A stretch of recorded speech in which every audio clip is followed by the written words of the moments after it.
Hi there. Can you believe it's March already? And we are in the Lenten season. I know many persons celebrate and observe Lent, and I'm one of such persons. For me, it's not a religious thing. It's not a thing where, I have to or I can't go on.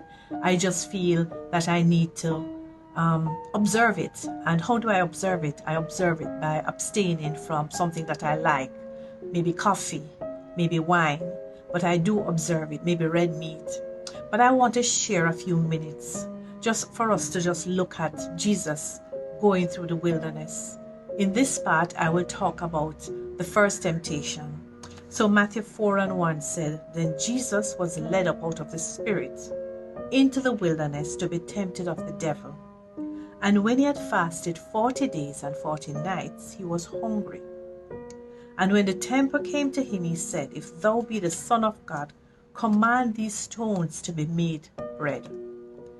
And Jesus answered and said, It is written, Man shall not live by bread alone, but by every word that proceeded out of the mouth of God.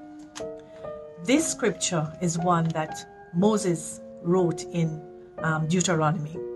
And it's quite peculiar that Jesus is at this point was very hungry. But I believe the message was that he was not focused on his physical at that point.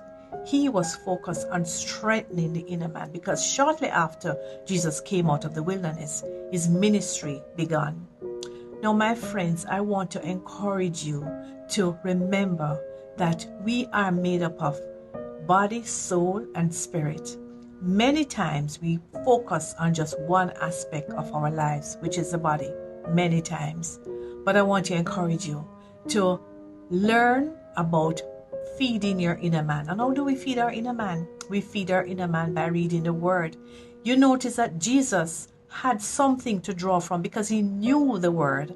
And many times we don't have anything to draw from because we don't know the word. We need to read the word. We need to find time to meditate on the word. So let me encourage you today in this Lenten season. Try and find some time to read the word once a day. All it takes is a few minutes. And before you know it, you'll be reading for an hour, and it's not enough. So why don't you try and find the time to read the word, pray to God, and meditate. God bless you.